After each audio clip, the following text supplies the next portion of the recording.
Hello friends, in this video we are going to discuss one of the very interesting previous year JEE appeared question. The question was number of identical chromium oxygen bonds in dichromate ion Cr2O7 2-. The given options are option A 4 identical bonds, option B 6, option C 7, option D 8 identical chromium oxygen bonds. If you are able to solve this question, you are going to get 4 marks. This question is based on the concept of bond order and bond length. In order to crack this question, we must know how to draw the structure of dichromate ion.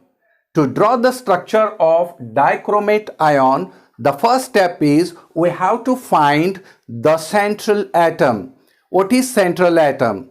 The atom which is present in less number in the molecule is considered as central atom. If you see here, there are 2 chromium atoms and there are 7 oxygen atoms. Therefore, chromium atoms are present in less number. Therefore, chromium atoms are central atoms. Let us draw 2 chromium atoms. The next step is we have to distribute the remaining atoms around the central atom. There are 7 oxygen atoms. We have to distribute equally to these 2 chromium atoms. This chromium will get 3 oxygen atoms and this chromium will get 3 oxygen atom, and 7th oxygen atom is shared by these 2 chromium atoms. I distribute the oxygen atoms around these central atoms. I give 3 oxygen atoms to this chromium and I give 3 oxygen atoms to this chromium, and the 7th oxygen atom is shared between these 2 chromium atoms.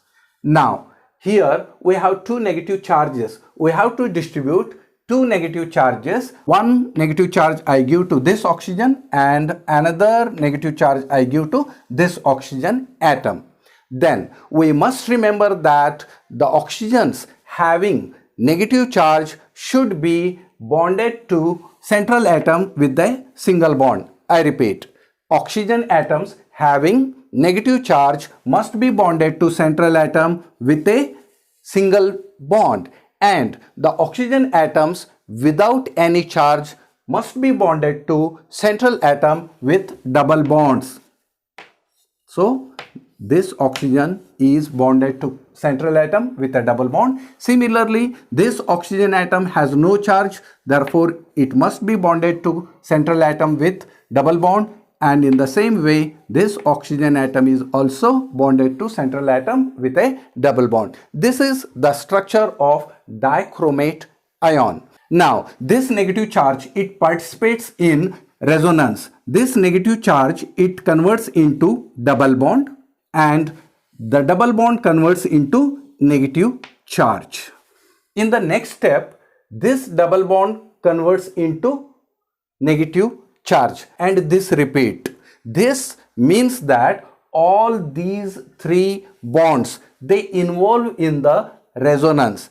In this way, these 3 chromium oxygen bonds, they involve in the resonance. When resonance of the bonds take place, bond length becomes identical. I repeat, when the resonance of the bond take place, bonds become identical. Therefore, all these 3 chromium oxygen bonds are resonance hybrid bonds. When the resonance take place, the bonds become identical. This means that all these 3 chromium oxygen bonds are resonance hybrid of single bond and double bond. Therefore, they have equal bond length and equal bond order. Therefore, these 3 chromium oxygen bonds are identical.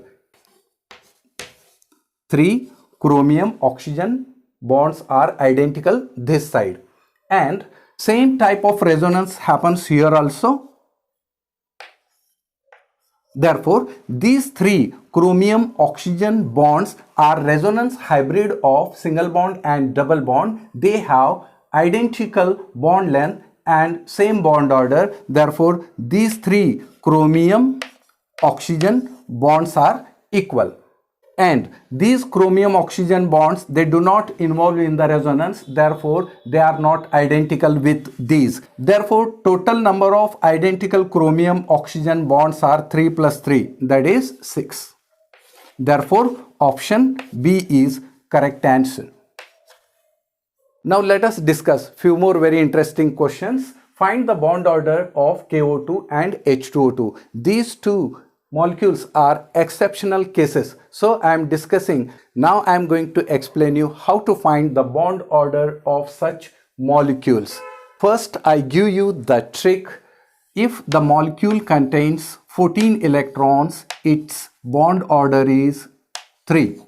And if the molecule contains 15, 16, 17, 18, 19 and 20 electrons, you just go on reducing 0.5 from this. If you reduce 0.5 from 3, it becomes 2.5, 2, 1.5, 1, 0.5 and 0. That means if the molecule contains 14 electrons, its bond order is 3. If the molecule contains 15 electrons, its bond order is 2.5, 16 electrons, bond order is 2, and 17 electrons, 1.5, 18 electrons, 1, so on. Now, let us find how many electrons are present in this KO2 molecule. So, in order to find the bond order of KO2 molecule, we have to use one trick.